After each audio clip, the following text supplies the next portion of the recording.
네, 자세하게 내일의 전략까지 세워봤고요. 이번에는 관심 가질 만한 종목에 대한 이야기 나눠보도록 하겠습니다. 신한금융투자 대치 센트럴빌 지점 김송용 연구원 함께합니다. 안녕하세요. 예, 안녕하십니까? 네, 반갑습니다. 네, 반갑습니다. 호텔신라 첫 종목으로 가지고 나오셨는데 최근 시장과는 조금 반대되는 좋은 흐름이 연출이 되고 있습니다. 이 싱가포르 공항과 관련돼서 좋은 소식이 있다고 하는데 이 내용 먼저 짚어보도록 할까요? 예, 뭐 일단은 뭐 그 호텔신라 회사는 뭐 잘들 다 알고 계실 것 같습니다. 뭐 삼성그룹 계열의 그 이제 내수 담당, 그러니까 면세, 유통 사업 등, 그다음에 호텔 사업, 그다음에 그 피트니스, 생활 레저까지 지금 사업을 담당하고 있고 최대 주주는 삼성생명으로 익히 잘 알고 계실 것 같습니다. 최근 뭐 시장이 굉장히 좀 많이 어려운 상황입니다. 뭐 여러 국면에서 수출주들도 많이 막혀 있는데 이쪽은 굉장히 좋은 흐름들 지금 나타나고 있습니다. 뭐 내용 조금 살펴보시게 된다면 일단 그 공항 면세점, 창의공항의 면세점을 그 어떤 얘들이 그 예전에 작년 11월에 시계 매장에 이어서 이번에 향수와 화장품 그 매장까지도 이번에 사업권을 따냈다는 내용입니다. 이 면적이 굉장히 좀 중요한데 인천공항과 거의 맞먹는 그 면적입니다. 일단은 이번 사업권도 굉장히 장기로 한 6년 정도 계약이 진행이 될 거고요. 그래서 그 창의공항은 2020년까지 그 9월까지 연간 한 6천억 정도 추가 매출을 올리게 될 걸로 그렇게 예상을 하고 있습니다. 뭐 2012년에 약 한 3,300억 정도 매출이었는데 어떻게 이것이 가능하냐고들 이야기를 더 하고 있지만 그 창의공항 쪽의 그 향수와 이쪽 그 연평균 성장률이 약 한 11에서 한 12% 정도씩 계속 성장하고 있는 그런 모습이기 때문에 한 2015년 가량에서는 약 한 4,700억까지도 추산이 가능하다. 그래서 조금 보수적으로 잡았을 때는 약 5,500억에서 한 6천억까지도 2020년 부분 정도 하면 충분히 가능하지 않나 그런 지금 이야기들이 좀 나오고 있습니다. 네, 창의공항과 계약한 그 기간 내에서 올릴 수 있는 매출액에 대해서 이야기를 나눠봤습니다. 실적 부분과 연관해서는 영업이익률이 어느 정도 나올 것으로 예상이 되나요? 예, 뭐 지금 연간 영업이익을 가장 그 보수적으로 잡아도 약 한 3에서 5% 정도입니다. 그래서 연간 영업이익은 한 180억 정도로 지금 예상을 하고 있고요. 그 가령 예전 쪽으로 좀 돌려본다면 인천공항에 2008년부터 2012년 사이에 그 이 사업장에서 약 한 3배 정도, 그러니까 3천억에서 9,100억 정도 올랐던 것을 감안하면 사실 창의공항이 인천공항보다 어떤 환승 수요가 더 높다는 것을 감안했을 때는 더 큰 성장성, 멀티플도 조금 더 부여할 수 있지 않나 저는 그렇게 지금 판단을 하고 있습니다. 네. 사실 이 싱가포르 창의공항 같은 경우는 아시아 3대 허브 중에 하나라고 하죠. 면적도 굉장히 크고 시설도 굉장히 잘 되어 있는 공항 중에 하나인데 이 면세 사업권을 호텔신라가 떼놨다라는 점에서 의의가 우리가 생각하는 것보다 더 크다라는 이야기들이 많습니다. 이 부분의 투자 포인트 한 번 더 짚어볼까요? 예, 그 시청자분들 중에서도 보시면 이제 뭐 개인 사업자라든지 네. 법인 사업자들 좀 계실 것 같습니다. 보통 이제 강급 이제 공사를 그 약간 마진이 작더라도 끝끝이 하시는 이유는 사실 사업 실적입니다. 이 사업이 돼야지 추가로 강급 사업들이 더 크게 진행할 수 있는 한마디로 말씀드리면 뭐 실적이라고 보셔야 되겠죠. 그런 부분들이 이제 크게 좀 지금 시장에서 작용을 하는 것 같습니다. 그래서 아시아의 허브, 세계의 허브 공항의 창의공항이라는 곳에서 사업권을 따냈기 때문에 향후 앞으로 뭐 그 뉴욕의 뭐 존 F 케네디 공항이라든지 영국의 히드로 공항까지도 충분히 가능할 수 있는 그런 입지 선점을 좀 하지 않았나. 그래서 시장 평가는 그런 것 같고요. 조금 더 구체적으로 보게 된다면 면세점 안에서 보게 된다면 뭐 세계 1위 업체인 DFS 그리고 한국으로 따졌을 때는 사실 그 롯데 쪽이 사실 1위고 2위가 호텔신라인데 1위인 롯데 면세점을 제치고 이쪽 호텔신라가 이 부분을 잡았다는 거. 그래서 주가에 어느 정도 좀 재평가를 될 수 있지 않나. 그래서 글로벌 시장에 이쪽에서 한 번 더 리레이팅이 가능한 그런 국면 아닌가. 그래서 이 부분이 성장성으로 다시 한번 연결되면서 주가가 계속 좀 반응을 하고 있다. 그렇게 좀 보고 있습니다. 그래서 정리해드리면 좀 교두보 쪽을 확실히 조금 잡지 않았나 저는 그렇게 좀 보고 있습니다. 호텔신라가 글로벌 사업자로 성장하는데 교두보 역할을 한 이번 창의공항 면세점 사업권 획득에 대해서 얘기를 나눠봤습니다.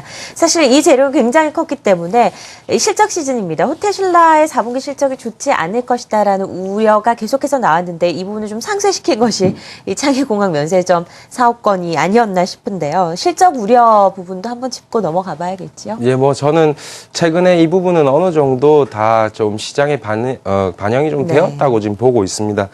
일단은 뭐 4분기 영업이익이 전년 동기 대비 대비해서 약 한 47% 정도 감소한 한 121억 정도로 지금 예상이 되고 있는데, 실제로 삼성그룹이 이번에 그 신경영 20주년 기념 특별 그 경력금 지급으로 인한 어떤 그 일회성 그 비용이기 때문에 특별한 저는 문제가 될 거는 아니라고 그렇게 좀 정리해드리고 싶습니다.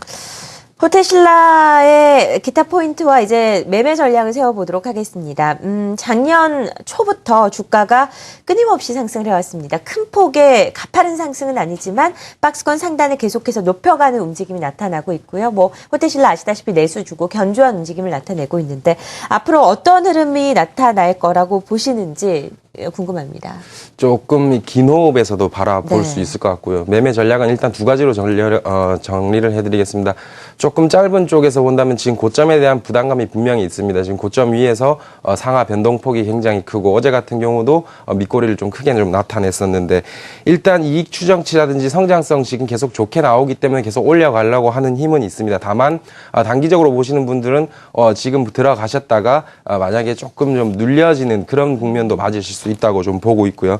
그래서 변동성은 분명히 있는 그런 지금 상황이다. 그렇게 좀 정리를 하나 해드리겠고, 그래서 단기 전략은 일단은 한 7만 원대 정도 사서 강하게 오르면 7만 5천 원 정도 매도해도 괜찮지 않겠나 싶고요. 두 번째는 저는 이 회사의 좀 성장성인데 긴 호흡으로 좀 바라봐야 되지 않겠나 해서, 아까 제가 런던 히드로우 공항 하나 말씀드렸는데, 네네. 사실 중국이 거의 중국인이 그 영국 히드로우 공항에 사실 그 이용객은 1% 정도밖에 되지 않습니다. 그런데 거기서 실제 면세점에서 나오는 매출액의 30%는 중국인이 담당한다는 거죠. 그래서 지금 뭐 위안화 환율이 계속해서 저렇게 올라간다면, 그렇게 그 중국 관광객들이 우리나라로 좀 들어오는 게 더 수월해진다면 실제로 인천공항의 또 매출액이라든지 그 영업이, 그러니까 면세점 사업부에서 계속 올라갈 수 있는 좀 상황은 계속 마련되고 있지 않나. 그래서 조금 긴 호흡으로 대응한다면 저는 9만 원까지도 줄 수 있을 것 같습니다. 그래서 다시 정리를 해드린다면 뭐 매수가는 일단 한 7만 1,000원, 2,000원 부근이라고 보고 있고요. 긴 호흡에서는 목표가 9만 원, 그리고 좀 단기 대응에서는 7만 5천 원, 손절가는 한 6만 6천 원 부근 정도로 제시해드리겠습니다. 자, 일단 매수가를 7만 1,000원 부근, 지금보다는 약간 눌림목이 왔을 때 사야 된다라는 말씀이시고요. 목표가를 9만 원, 선저가 6만 6천 원으로 일단 중장기적인 접근에서는 이렇게 말씀을 해주셨고, 단기적인 부분에서는 7만 5천 원대까지 네, 예. 단기적으로 좀 바라봐도 좋겠다라는 이야기 들어봤습니다. 호텔신라 재료를 아주 크게 가지고 이번 주에 나온 종목 중에 하나죠. 자세하게 살펴봤고요. 두 번째 종목 넘어가 보도록 하겠습니다. 코웨이를 가지고 나오셨네요. 소개해 주시죠. 예, 뭐 예전에는 웅진코웨이였습니다. 네. 뭐 소개해드린다면 그 웅진그룹의 어떤 계열 분리로 인해 가지고 작년 1월부터 MBK 파트너스가 코웨이를 인수하면서 웅진그룹에서 확실히 좀 분리가 됐습니다. 뭐 글로벌 경기라든지 이런 거 감안했을 때 주변 여건은 좋지 않지만 코웨이의 어떤 성장성이라든지 작년 주가를 비교했을 때는 굉장히 큰 폭으로 계속 좀 상승을 하고 있다. 그렇게 좀 정리를 해드릴 수 있겠습니다. 최근에 보게 된다면 그 이 회사는 그 계속해서 그 이제 뭐 수익성이 어떤 저조한 사업부라는 그런 그 어떤 꼬리표를 떼고도 계속해서 잘 지금 성장을 좀 하고 있는 그런 모습들이 좀 계속 눈에 좀 띄고 있고요. 그래서 내년도 그 이익 추정치라든지 이런 부분들도 좀 긍정적이지 않나 해서 좀 가지고 온 그런 모습들입니다. 이 호텔신라랑 비슷한 점을 발견했어요. 차트 부분에서 굉장히 비슷한 모습이 연출됐는데, 지난해 2013년이죠. 그때부터 주가가 꾸준하게 상승을 보이면서 호텔신라와 비슷하게 최근에 최고가를 찍고 지금 박스권에 갇혀있는 모습이 연출이 되고 있는 상황입니다. 시장에서는 코웨이 목표 주가를 좀 상향 조정해야 된다라는 이야기들이 많이 나오고 있습니다. 왜 이런 이야기가 나온다고 보시나요? 또 중국인 것 같은데. 그렇죠. 네. 또 중국인 것 같습니다. 그 일단은 뭐 우리 국내 시장에서는 계속해서 그 1등이라는 그 사업 타이틀을 가지고 계속 잘 하고 있습니다. 사실 그 이외 업체와의 어떤 그 격차도 굉장히 많이 벌어져 있는 그런 상황이고요. 그래서 지금 최근에 이런 부분들을 계속 재평가를 받는 게 중국의 대기 오염에 대한 어떤 그 인식 변화에서 나오는 것 같습니다. 일단은 국내부터 좀 말씀드린다면, 국내 이 공기청정기 쪽에서 지금 한 12% 정도 가구 대비 시 그렇게 해서 지금 점유율을 하고 있는데, 지금 중국이 사실은 0.6% 정도입니다. 근데 사실 그 중국은 중국은 지금 황사라든지 여러 측면에서 지금 대기 오염에 대한 어떤 심각성을 너무 크게 지금 정부 쪽에서도 지금 계속 이야기를 하고 있는 상태이기 때문에 이쪽에서 계속 조금 더 커진다면 시장이 굉장히 커지지 않나 그렇게 지금 보여지고 있습니다. 뭐 작년에는 4천억 수준에서 2017년에는 중국 쪽에서 약 5조 원, 이게 약 한 12배 정도 성장세가 좀 이루어질 수 있지 않겠나 그렇게 지금 보는 것 같습니다. 그래서 웅진코웨이가 예전에는 이제 내수주 관련이라고 봤었는데 코웨이가요. 지금은 대중국 수출주로 이제 좀 변화되는 재평가를 받는 그런 시점이 아닌가 그렇게 지금 보고 있기 때문에 포커스가 계속 변하는 트렌드에 조금 맞는 그런 좀 매매법도 여기 필요하지 않겠나 지금 그렇게 좀 보고 있습니다. 그렇죠. 코웨이 같은 경우는 이제 몇몇 중국 쪽으로 가는 종목들이 있습니다. 뭐 삼위각기라든지 코웨이 같은 종목들. 사실 내수주로 굉장히 오랫동안 분류돼 있고 시장에서 변동성도 크게 없었던 종목인데 중국의 수혜를 받으면서 이제 중국 관련주로 분류되기 시작을 한 것 같습니다. 코웨이에 대해서 긍정적인 이야기를 계속하고 있는데 주의해야 할 점은 어디에 있다라고 보시나요? 일단 수익성이 좀 이제 크게 네. 계속 이제 좀 강조가 되다 보니까 사실은 신제품 개발이라든지 연구개발 쪽에서 좀 약한 모습들이 계속 보이고 있지 않나. 그래서 투자가 약화되는 쪽에서는 결국 나중에 보면 더 큰 이제 다른 신제품 개발이라든지 이런 부분들이 나중에 해소가 되지 않으면 결국 조금 더 멈출 수 있는 부분들이 좀 크지 않나 성장을 하는 데 있어서 그런 부분들이 좀 제기가 되는 것 같고요. 그래서 앞으로 더 큰 수익성을 위한다면 이런 부분은 어느 정도 조금 세신이 조금 필요하지 않나 그렇게 보통 지금 시장에서는 좀 보고 있는 것 같습니다. 네. 코웨이 다른 투자 포인트 어디에 있다라고 보시나요? 네, 뭐 다른 투자 포인트에서는 일단은 뭐 아까도 말씀드렸듯이 기존의 그 브랜드 강화를 계속해서 이쪽은 뭐 영업망이 굉장히 좀 잘 돼 있다 보니까 그런 부분에서 계속해서 조금 더 앞으로 추진성은 계속 있을 거라고 보고 있습니다. 그래서 기존에 있는 이 사업부에서 계속해서 조금 더 밀어붙이는 그 좀 영업력도 조금 더 필요할 거라고 지금 보고 있고요. 그렇게 된다면 코웨이는 과거와 같이 계속해서 중국 사업도 국내 사업을 성공했던 것처럼 현지 사업화만 조금 더 잘 한다면 큰 무리 없이 잘 할 수 있을 거라고 그렇게 좀 보고 있습니다. 결국 국내 영업의 어떤 노하우가 중국에 조금 잘 전달돼야 된다. 그렇게 좀 정리를 해드리겠습니다. 네, 코웨이 매매 전략도 세워보겠습니다. 목표가 어느 정도로 예상하고 계시나요? 네, 목표가도 이쪽도 조금 크게 잡았습니다. 네. 한 8만 원 정도로 좀 기노업 정도 잡았는데 뭐 현 대비 PR 한 22배 정도 적용을 했었습니다. 일단 뭐 중국과 모멘텀도 계속 조금 될 것 같고요. 코웨이 주가 그렇다면 레벨업 한 번 더 조금 더 높아질 수 있을 거라고 좀 보고 있기 때문에 매수가는 지금 뭐 현재 근처 한 64,000원, 5,000원 요 수준 정도 보고 있고요. 손절은 최근 그 박스권 하단 쪽인 61,000원 정도에서 많이 단기적으로 보신다면 그렇게 매도하시고 그거 조금 더 기노업에서 보신다면 조금 추가 하락해도 분할 매수로 좀 접근하셔도 괜찮다. 그렇게 정리해드리겠습니다. 네, 두 번째 종목은 코웨이였습니다. 매수가 64,000원에서 65,000원, 목표가는 좀 상당히 길게 좀 가져가는 전략으로 8만 원, 손절가 61,000원으로 제시를 해주셨습니다. 자, 코웨이까지 살펴봤고요. 마지막 종목 이제 알아볼 차례입니다. 리바트 가지고 나오셨는데 세 종목 모두 내수주라는 공통점, 요즘 시즌에 가장 알맞는 그런 포인트가 아닌가 싶은데요. 최근에 리바트도 신고가 경신하기도 했었습니다. 투자 포인트 어디에 있다고 보시나요? 예, 일단은 이 회사도 인식 변화가 분명히 있는 것 같습니다. 뭐 어저께 이 시간에는 AJ 렌트카도 나온 것 같은데 지금 네. 대부분 뭐 내수주들에 대해서 주가의 재평가들을 계속 좀 가하고 있는 그런 상황들인 것 같습니다. 일단은 뭐 리바트는 뭐 잘 아실 것 같습니다. 뭐 주부님들이 더 잘 아실 것 같은데 가정용, 뭐 사무용, 그다음에 아파트용 가구를 제조하는 업체로 그 현대그룹푸드가 최근에 이제 최대 주주가 돼서 현대백화점 그룹에 편입되어 있다 이렇게 정리해드리겠습니다. 뭐 일단은 그룹 내 어떤 그 지주회사격이라 그래야 되겠죠. 어쨌든 그런 쪽에서 좀 차원도 좀 괜찮다 그렇게 좀 보고 있고요. 뭐 아이러니하게도 사실 가구 회사라는 것은 그 건설 그러니까 내수 경기가 좋았을 때 좀 움직여 주는데 사실 우리나라 지금 건설업체들이 굉장히 지금 힘이 없는 그런 상황입니다. 뭐 건설 경기가 더 이상 지금 쉽게 좋아지기도 국내에 좀 힘든 상황인데 아이러니하게 계속 지금 이번에 리바트 같은 경우는 52주 신고가를 또 기록을 하고 있습니다. 그러니까 과거의 어떤 건설 경기와는 이제 좀 무관하게 차별화돼서 움직인다. 이렇게 좀 정리를 해드릴 수 있겠고요. 그럼 분명히 이유가 있습니다. 이 이유는 이제 일단은 국내에서 지금 리모델링 이제 수요라든지 인터넷 교체 수요가 계속 더 많아진다. 그러니까 빌트인 대신에 이쪽으로 좀 더 강해지고 있기 때문에 가정용 가구 시장이 계속 급성장하고 있다. 그렇게 봅니다. 그래서 이거 역시도 시장의 좀 트렌드가 좀 바뀌고 있지 않느냐. 그렇게 또 하나 보고 있고요.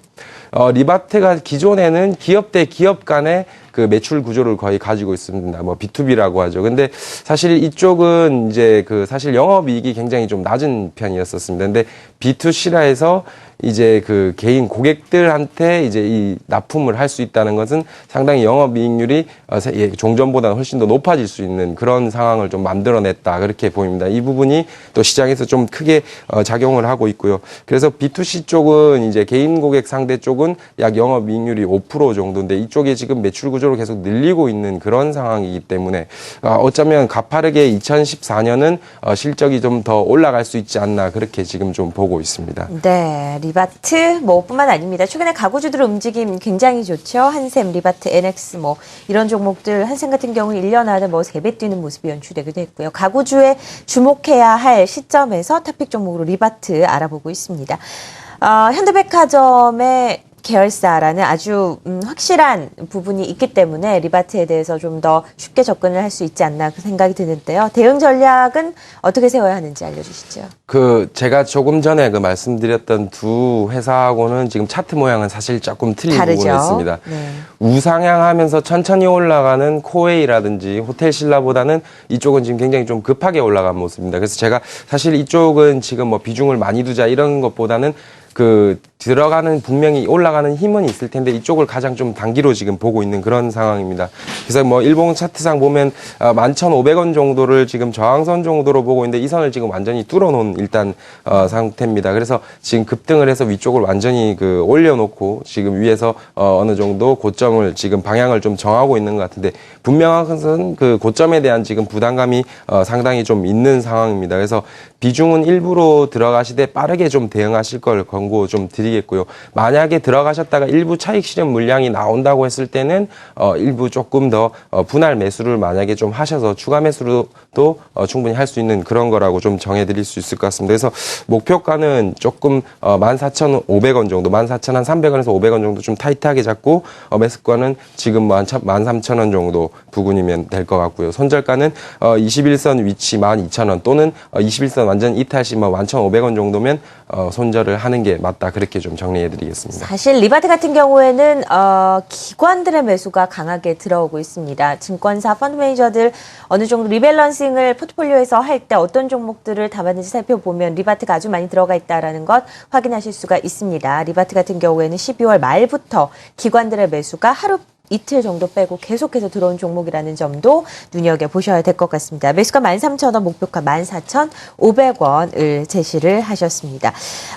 시장과 관련된 질문 한 가지 드리도록 하죠. 오늘 포트폴리오 구성 전반적으로 보니까 다 내수주였고요. 차트 모양도 좀 비슷한 흐름이 연출된 종목을 가지고 나오셨는데 이게 안전한 접근인 방식이라고 보시는 건지 최근 시장의 흐름에 대해서는 어떻게 보시는지 궁금한데요. 예, 저는 그렇게 보고 있습니다. 사실은 지금 외국인들이 우리 시장에 대해서 굉장히 의심을 하고 나올 수 있는 지금 그런 상황입니다. 뭐 삼성전자를 비롯해가지고요, 뭐 현대차도 마찬가지고 전반적으로 글로벌 경기들 미국과 중국 그다음에 유럽 쪽도 경기가 좋아진다고 하는데 우리 시장만 지금 그렇게 별로 좋지 못한 상황이거든요. 그래서 그러면 결국 글로벌 경기 회복에 한국이 과연 수혜를 지금 입을 수 있느냐 없느냐 부분인데 그 부분이 사실 명확하지 않다면 언제 그게 실적으로 연결될지 모른다고 봤을 때는 사실 내수주 쪽으로 계속 좀 접근하는 것도 저는 괜찮지 않겠나 그렇게 보고 있고요.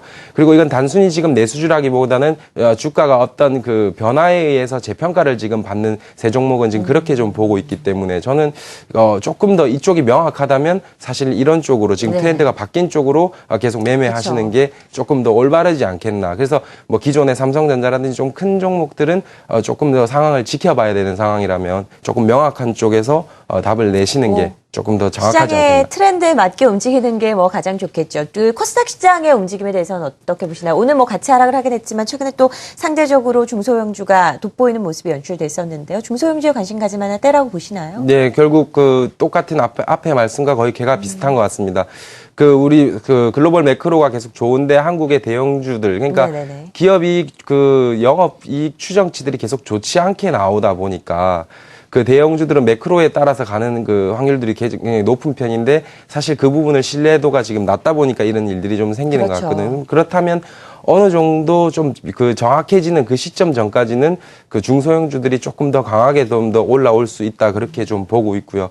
그 시점이 사실 언제라고 조금 보기는 좀 어려운 부분들은 있습니다. 그래서 지금 뭐 환율도 사실 우리 쪽으로 그렇게 녹록치 않은 상황들도 계속 지금 좀 많이 보이고 있고요. 가령 우리나라하고 사실 그 수출 경합도가 굉장히 높은 일본 같은 경우는 그렇죠. 그 아베 총리가 사실 이번에 정책을 실패를 하든지 성공을 하든지 엔화는 하락 쪽으로 지금 추세가 계속 지금 가닥이 계속 잡혀가고 있기 때문에 우리 기업들이 조금 좀 어려움이 있지 않겠나. 사실 일본 기업들 같은 경우는 지금 엔고 상황이 지난 3년 동안도 버텨냈다는 회사들이기 그렇죠. 때문에 원가 경쟁력이라든지 이런 부분에서는 굉장히 탁월한 회사들이기 때문에 우리 기업들이 조금 초반에 좀 고전을 좀 면치하지 않을까 좀 그렇게 봅니다. 그렇다고 해서 제가 뭐 2014년 코스피 시장을 굉장히 나쁘게 보거나 이건 아니고요. 상고하자 상장하고가 언제인가 그 시점이 조금 중요한데 그 부분은 매크로가 결국에 어느 정도 그 작용이 됐을 때 우리 네. 시장에 얼마나 전달이 되느냐 그 시점이 중요할 것 같습니다. 테이퍼링의 속도, 환율의 문제, 일본의 경제적인 부분, 이런 여러 가지 매크로적 환경이 우호적으로 변하는 그 변환점, 타이밍을 잘 잡아야 된다. 그때가 우리가 대형주에 관심을 가질 때가 아닌가 하는 말씀을 해주셨습니다. 신한금융투자 대치센터의 김성영 연구원과 함께 오늘 세 종목 움직임 살펴봤습니다. 고맙습니다. 네.